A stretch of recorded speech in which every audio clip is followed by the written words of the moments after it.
the Mifflin Bulldogs. We the Mifflin Bulldogs. We the Mifflin Bulldogs. We the Mifflin Bulldogs. Mifflin. Mifflin Bulldogs gon' fight to the end. Bulldogging through all the competition. Piling up W's is the mission. Good morning, students. Good morning, teachers, and good morning to those parents who are with us this morning. Today is Monday, March the 1st. We call this Monday Motivational Monday. I'd like to welcome everybody because today is a very, very important day. Being motivational, I would like to speak to you about completing students, all of your assignments and any backwork that you may have at this particular point. I have a very, very important date that I would like to share with you. That date is going to be March the 23rd. That means in 22 more days, and that's also counts Saturdays and Sundays, you need to have your work completed for the end of the third marking period. Let me say that again. The end of the third marking period is going to be March the 23rd. Get your work done, get everything completed. And I can tell you something else. Spring is also coming.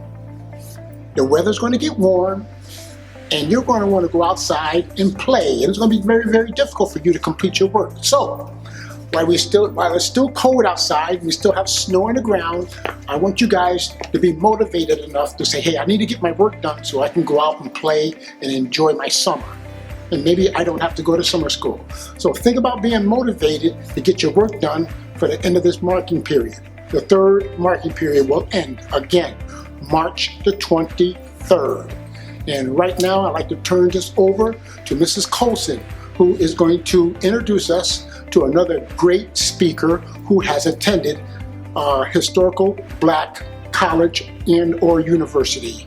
Have a great day.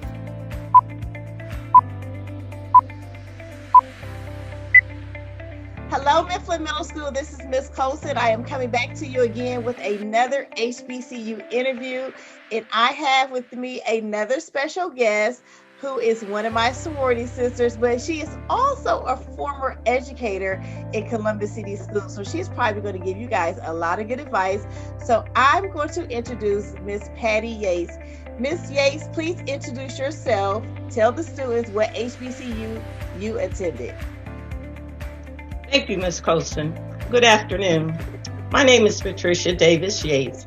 I am a proud graduate of Central State University, the class of 1975.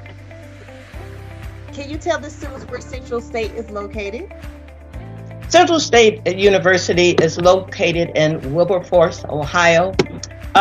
Geographically, the most places you probably would be familiar with would be it is between Springfield, Ohio, and Dayton, Ohio.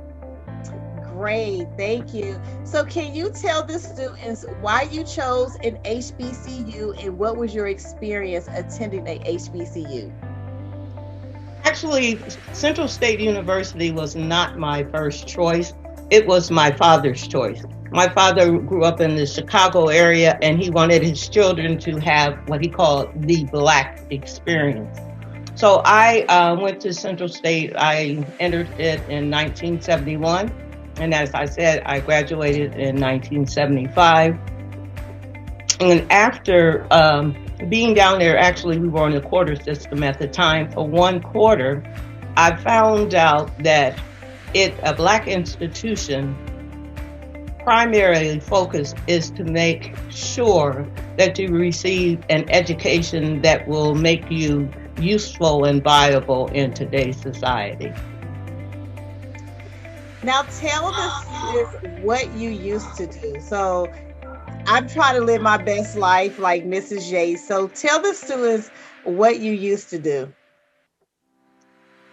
I am a former teacher in Columbus City Schools. I was an elementary teacher. My degree was K through 8. My experience, I started out as a kindergarten teacher in Elyria City Schools before coming to Columbus, returning home actually.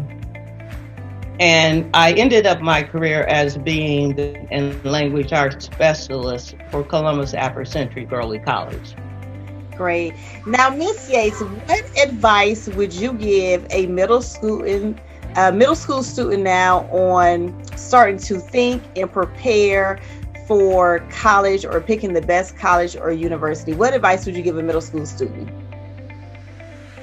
My first advice would be academically, you have to make sure that you are prepared.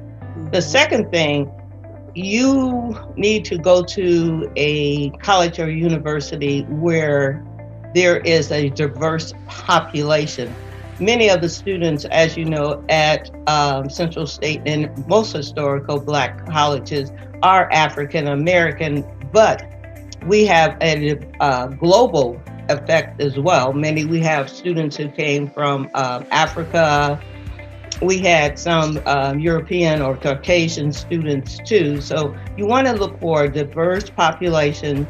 You want to look for a place that has a vested interest in you. So that when you enter the university, you know the final outcome for everyone involved is that you receive that degree. Great.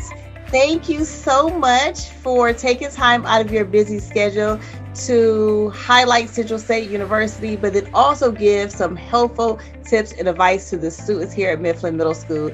Students, stay tuned for another HBCU interview. Thank you.